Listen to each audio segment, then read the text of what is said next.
gospel, nada disso. Eu queria só oração.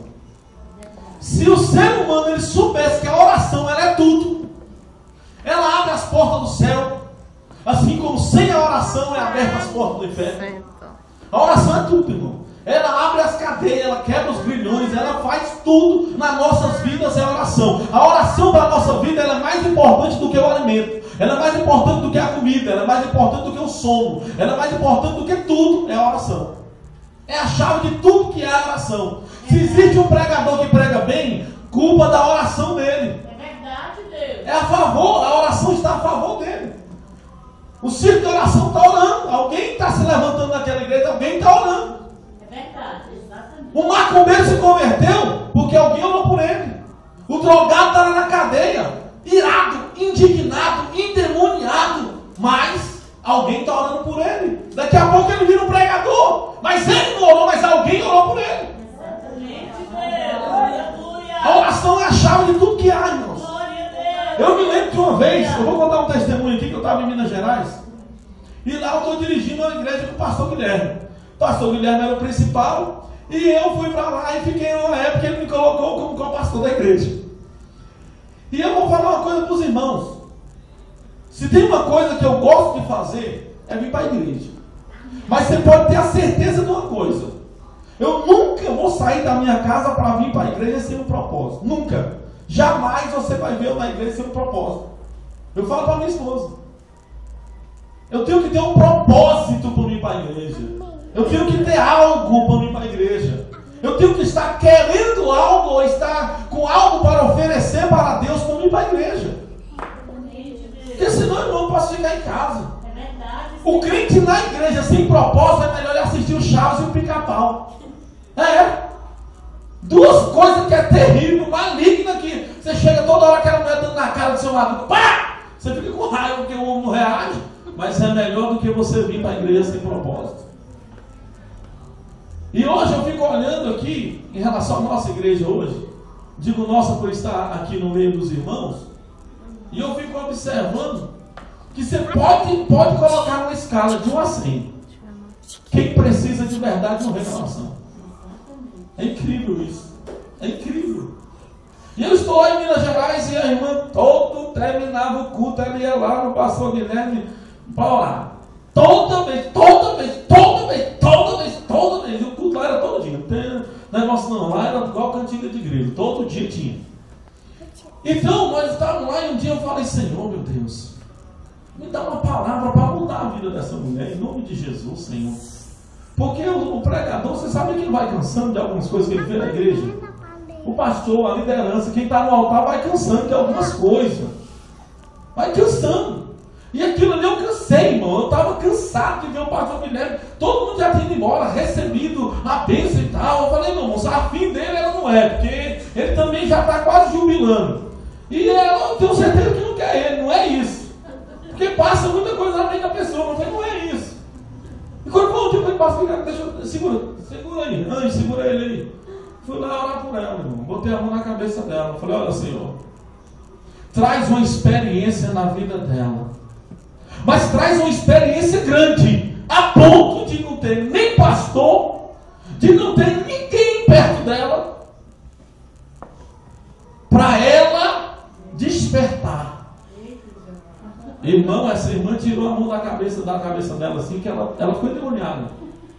O crente endemoniado é mais fácil de você conhecer ele do que o macumbeiro endemoniado. Eu já tive um centro espírita há muito tempo com a minha família. E eu ficava bem ali. E o outro estava ali. A minha irmã, ela está recebendo o espírito. Eu falei: não estou vendo nada. Mas ele está recebendo. Mas o crente, quando ele recebe o espírito do mal, rapidamente você vê. Está na face. E ela tirou a minha mão da cabeça dela e saiu cortando a igreja. Pastor Guilherme, olhei para ele e falou: pastor Cleito, você está sentado numa cadeira que essa irmã doou. Você está dentro de um tempo que essa irmã doou o terreno. Ela doou metade da construção. E quem construiu foi os peões da fazenda dela.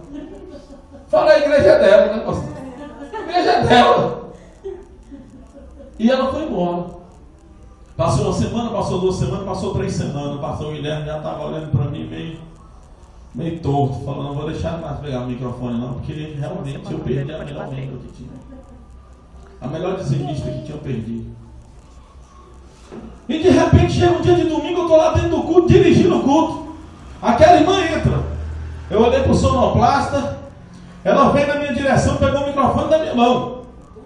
Eu olhei para o sonoplasta e dei tipo um toque assim, né? Qualquer coisa, então desliga o microfone, começa a bater palma e toca uma bateria aí. Balançou a cabeça, ela pegou o microfone, começou a chorar. Ela, primeiro, eu quero pedir perdão para Deus, segundo, eu quero pedir perdão para o pastor Cleito. E começou. Estava lá na minha fazenda, 3 horas da manhã. Você pode prestar atenção nos testemunhos que você vê de madrugada, 3 horas da manhã. Você pode, a partir disso, se você nunca prestou atenção, preste atenção como Deus opera nas 3 horas da madrugada. Quando você acorda de madrugada, você pode acordar para orar. Quando estou lá no relógio, é 3, ou então está dentro das 3 e alguma coisa. É um mistério de Deus, eu não sei o que é. E ela falou, estava lá 3 horas da madrugada. Minha nenenzinha chorou lá no quarto dela. Quando ela chorou, eu cutuquei o marido e ele foi lá ver. Quando chega lá, o que acontece? A menina estava botando sangue pela boca. Estava vomitando sangue.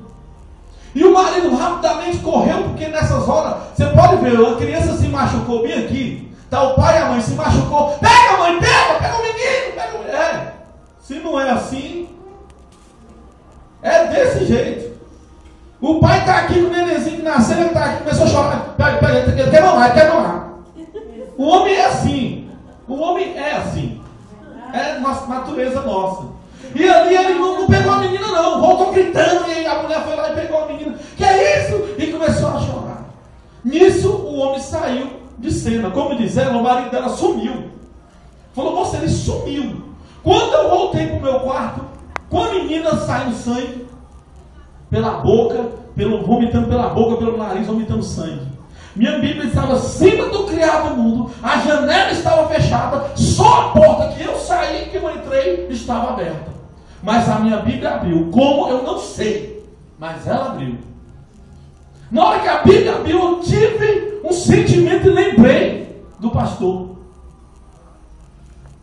Quando eu estiver sozinha, sem ninguém humanamente falando, vai acontecer algo comigo. E na mesma da hora, eu não sei se eu achei bom, se eu achei ruim, como dizia ela, mas ela foi para apertar a Bíblia. E quando ela foi, a única coisa que ela leu, estava escrito, o Senhor é meu pastor e nada me faltará. Amém. Quando ela leu aquele versículo, ela ajoelhou com as meninas, com a criança. Com a criança nos braços. Em seguida o menino dela entrou e ela já estava ajoelhada. Mãe, o trator não pega, os carros não pegam, o pai foi na casa dos pinhão para pegar os cavalos, quando chega lá os cavalos estão tudo soltos aí no pasto. Nenhum dos cavalos está lá onde é para estar. Não tem jeito não. Só se for de pé, então sou na fazenda do lado. E ela disse que estava chorando, não falou nada para ele, ele saiu. Porque era com ela, o mistério era com ela. Ela levantou a criança e falou, se o Senhor verdadeiramente é o meu pastor, a doença da minha, a saúde da minha criança não pode faltar. Não pode faltar. Eu não aceito. Aí começou, irmão. Porque o pentecostal, quanto mais tu arrocha, aí a língua dele solta. Ai meu Deus, mas eu tenho tanta vergonha desse pulinho. Eu tenho tanta vergonha de rodar no mistério. Eu tenho vergonha de orar alto. Eu tenho tanta vergonha. Mas quando Deus arrocha o cinto, o nego pula, ele pia, ele grita, ele expulsa demônio, ele vira o que Deus quer na mão dele. É verdade, Senhor. A irmã contou toda essa história. Toda essa história. Passado um tempo, eu voltei a Minas Gerais. Estava lá a faixa na porta da igreja. Missionária Maria do Carmo vai pregar no congresso. Aí está lá as datas, tal, e o dia que ela ia pregar. Eu falei, nossa. Entrei lá dentro. O pastor me abraçou e falou assim, tu viu na faixa? Aí eu falei, o senhor viu o que eu fiz no dia? Levei nome de endemoniado. E ele, que brincadeira. É. Porque muitas vezes falar a verdade dentro da palavra de Deus, você é endemoniado, como Jesus levou o nome de endemoniado. Sabe por quê? Porque se você andar na direção do mundo, os crentes agora acham que você está certo. E se você andar na direção da Bíblia, você passa a estar errado. Porque as pessoas começam, eu acho que não é assim. Eu acho que não é assim não, mas está escrito. E aqui foi escrito, irmãos, através do Espírito Santo, e não falha. Não falha. E eu pedi para o pastor para dar essa palavra para os irmãos, que ainda não começou. Por quê? Porque eu sei que tem pessoas que estão precisando. Eu sei que nem todos são sinceros e nem todos usam aquilo que aprende, mas tem pessoas no meio, que como disse Deus para Abraão, se dá em Sodoma e Gomorra tu encontrar 10, eu salvo o resto. Eu livro eles das bolas de fogo que eu vou jogar, eu livro. Então se tiver um aqui dentro hoje, que vai colocar em prática o que eu vou falar, eu tenho certeza, a tua vida vai mudar. A tua vida vai mudar, porque a chave de tudo que há é a oração. É a chave. É a chave. Não tem como o inimigo vencer um cristão que ora com propósito. Orar com propósito. E depois vigiar. Orar com propósito e vigiar. É vigilância. Porque senão não vai adiantar, irmãos. Não tem como, irmão. Não tem como. Então vamos lá. Para você ir para o céu, primeiro, você pode ir andando, o seu estado na terra pode estar como um mendigo, pode estar como uma pessoa pobre, pode estar como uma pessoa de classe média, pode estar como uma pessoa rica, ou pode estar como uma pessoa milionária. Tudo isso depende do querer que você escolhe. O que você escolher e o que você determinar para viver e para receber de Deus, você vai ter. Agora, se você prefere olhar para a sua vida e falar assim, não, a minha vida está boa, para mim desse jeito está bom, então automaticamente o que vai acontecer é, você vai continuar vivendo desse jeito, porque para você está bom. Se para você está bom, Deus não vai mover montanha, porque para você está bom. Agora, se você quer a partir de hoje mudar de vida, a primeira coisa a fazer, se revoltar com a situação em que o diabo está deixando a tua vida, a tua casa, a tua família, está deixando você, a situação que ele está te deixando, é se revoltar contra essa situação. Primeiro é se revoltar. Depois que você se revolta, você vai orar. Você vai escolher como você vai orar. Você vai escolher diante de Deus o que você quer. Você está pensando que toda oração que você faz, ela é ouvida? Toda oração que você faz, ela passa no telhado? Você está pensando que toda oração que você faz, ela é levada diante de Deus? Não, porque a oração, ela começa aqui. Ela começa aqui. Ela começa aqui, dentro de você. Por isso que diz, quando uma pessoa vai orar por um doente que a doença não está exposta, que ela não está exposta, ele não consegue usar o sentimento aqui. Ele pode usar o dom, a pessoa ser curada, mas esse sentimento ele não usou. Enquanto a partida, se você encontrar uma criança aqui com o braço quebrado, o teu sentimento ele já bate, junta com o consciente e sai uma oração perfeita. Perfeita. A mesma coisa quando você está numa grande dificuldade. Uma grande dificuldade. Ou então quando a pessoa acabou de sair da porta da tua casa cobrando um aluguel. Ele te deixou envergonhado, humilhado. Ele não precisa ter gritado contigo não. Ele não precisa ter te humilhado não. Só em você não ter o dinheiro, para você já é uma humilhação. A tua oração naquela hora, ela é diferente. Não. Ela é diferente. A tua oração, quando o esposo ou enfim uma pessoa da tua família, ela chega, e quando ela chega drogada ou bêbada. Tu pode prestar atenção, naquele dia a tua oração ela vai ser diferente. Você vai se compadecer, você vai ter um sentimento de pena, de dó. Você vai olhar e falar, não, Senhor, eu preciso ver a mudança dessa pessoa.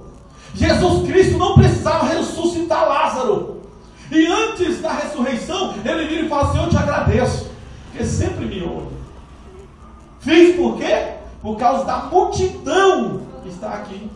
Jesus, quando ele olhou, a Bíblia diz que ele chorou. Ele chorou. Quando ele viu todas aquelas pessoas chorando por causa de Lázaro, houve uma vontade íntima íntima dentro de Jesus que ressuscitar Lázaro. Lázaro estava salvo, irmãos.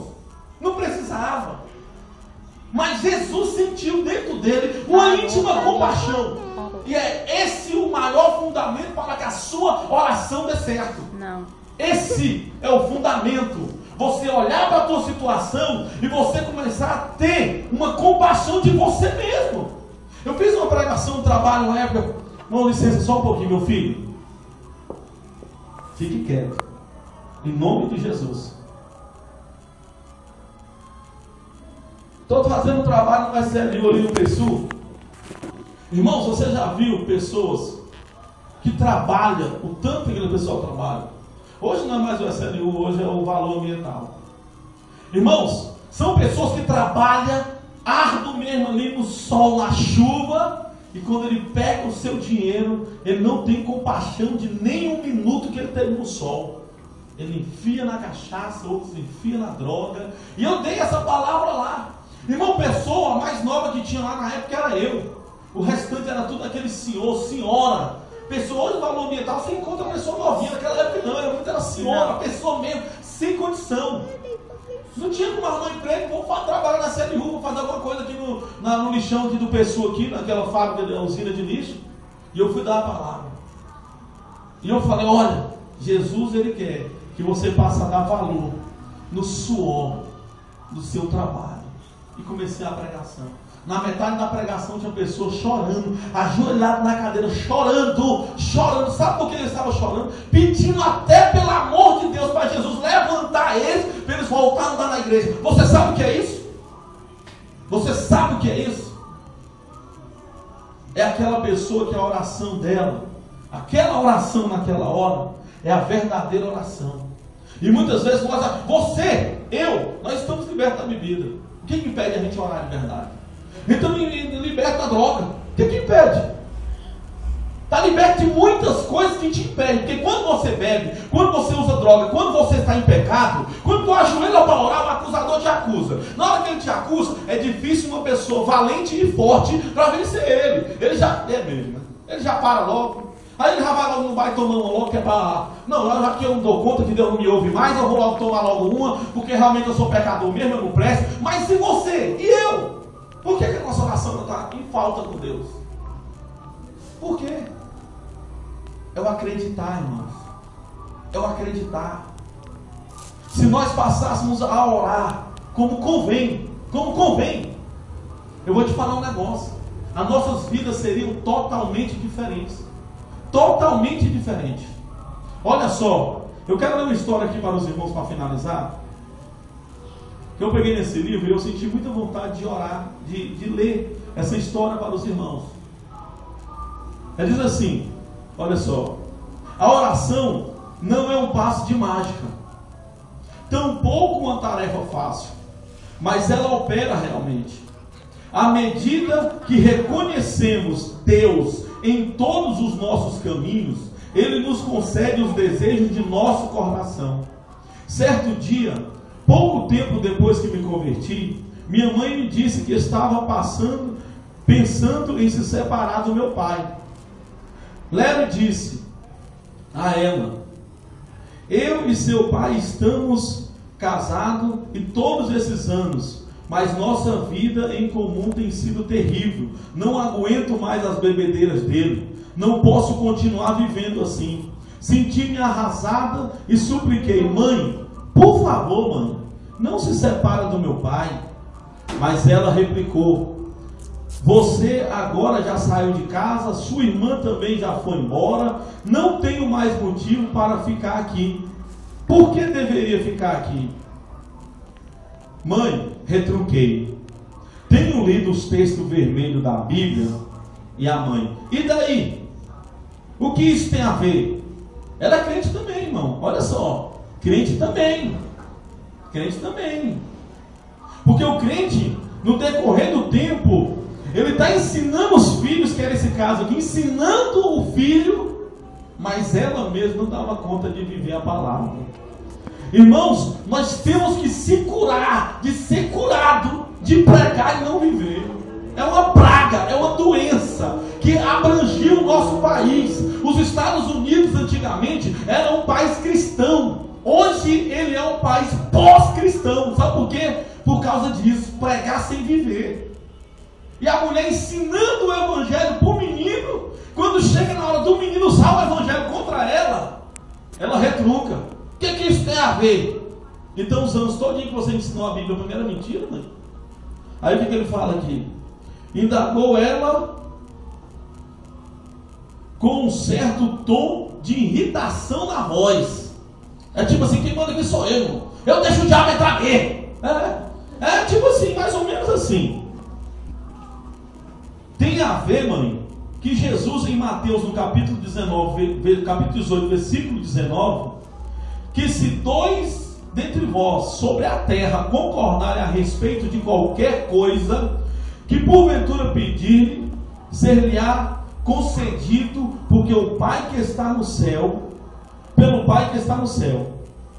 Eu sou um, e com a senhora, mãe, nós somos dois. Nós poderemos concordar assim, e vai acontecer um milagre na vida do nosso Pai. Olha só, irmão. Olha só, o filho para diante da mãe, que ensinou ele no caminho que deve andar, mas ela não andava. Ela andava com o corpo, mas a mente e o coração não andavam. Vamos lá. Mas ela não cedia o mesmo entusiasmo que eu. Deu um suspiro fundo e confessou: não tenho fé suficiente para crer nela. Está bem, respondi. E não diz, se dois concordarem em crerem. Diz apenas se dois concordarem. Se é preciso fé, então eu creio por nós dois. Eu creio por nós dois. Eu creio. Eu creio por mim e pela senhora, que o seu filho será salvo. Eu creio. Eu creio por mim e por você, que a sua vida será transformada. Amém. Eu creio por mim e por você, porque o Deus que eu decidi servir, irmãos, Ele fez tanto milagre na minha vida, tanto milagre. Só que tem uma coisa: eu não posso falar para vocês que Ele fez sem eu pedir. Pedir de verdade. Eu não posso dizer isso, que Ele fez sem eu pedir. Não. Fez através de cultos igual esse de hoje. Isso aqui era para a semana todinha estar ouvindo. Sabe por quê? Porque a oração ela está sendo fracassada em quase todas as igrejas por onde eu passar. O irmão, ele ajoelha ali, pastor. Ele ajoelha ali. Não, o pastor está vendo. E o pastor é o seguinte, ele gosta de umas brincadeirazinhas. Se ele perceber que eu não estou orando, ele vai puxar meu paletó. Então eu ajoelho ali e fico, ó. Está enganando você mesmo, igual a mãe de Léo. Aí o que diz aqui? Passei o braço pelo ombro dela e orei. E oramos, fazendo um acordo entre nós a respeito do problema. Sabe o que aconteceu depois disso? Ouça isso. Porque isso é de Deus, para depois você não ficar reclamando. As coisas pioraram. Já aconteceu com você? É isso, irmão. Porque quando as coisas pioraram, é sinal que a tua oração, antes de chegar no céu, ela passou queimando o capeta. E ele ficou louco. E ele voltou de lá para cá, virado numa bala. Só que uma bala perdida só vai atingir você se tu ficar com medo. A tua oração passou queimando, porque daqui para cima tem uma parte que é do diabo. Principados e potestades, dominadores, os feiticeiros do ar, enfim. Tua oração subiu queimando eles tudo. Amanhã o que vai acontecer? Levante, querido. Levante. Você como cristão já era para saber disso. Não era para você estar fraco ou estar triste. Era para você virar e falar: graças a Deus, minha oração foi ouvida. Agora eu vou só esperar. Porque depois da muralha está a vitória. E essa muralha é esse inimigo que se levanta. Já aconteceu de você orar fervorosamente por um problema e em vez da situação melhorar, piorar? Certo dia meu pai bebeu tanto que bateu o carro. Ajoelhei ao lado da cama e tentei conversar com ele a respeito de Deus, mas ele me empurrou, resmungou irado. Não venha com esse negócio de Jesus. Naquela noite chorei em meu quarto a ponto do assoalho ficar molhado com as minhas lágrimas. O Senhor colocara em meu coração um forte desejo de ver o meu pai salvo, e eu não iria desistir agora. Ele me fizera uma promessa: agrada-te do Senhor e Ele satisfará o desejo do teu coração. A tua oração, olha só como é que é o hipócrita. Hoje, saiu o Corsa hoje, ele quer o Corsa. Amanhã ele quer o Palio. Amanhã ele quer um Ômega. Amanhã ele quer o Vectra. Amanhã ele quer o Logan. Amanhã, ele não sabe. Então não é o desejo do coração dele. Ele quer o que cair em cima dele ou passar por cima dele. Ele quer qualquer coisa. Mas o cristão não, irmão. Ele coloca no coração, começa a satisfazer a Deus, e Deus satisfaz o desejo do coração dele. E ele pedindo insistentemente, onde Deus jamais vai negar o pão para o filho. Ele não vai lhe dar uma pedra, vai lhe dar uma cobra, como diz a Bíblia. O que aconteceu? Isso não quer dizer, porém, que posso ter um Cadillac hoje, uma Mercedes amanhã, e na semana que vem uma casa nova, e no próximo ano. Não estou falando de loucuras da carne. Falo que é de estarmos em união com Cristo, permitindo que Ele coloque em nosso coração seus próprios desejos. Na semana seguinte, entrei na cozinha e vi mamãe sentada na cama chorando. Meu filho, meu primeiro pensamento foi que havia acontecido algo pior com meu pai, mais terrível. O que aconteceu, mãe? Indaguei alarmado. Ela enxugou as lágrimas e explicou: não sei com certeza, só sei que hoje seu pai parou o carro no acostamento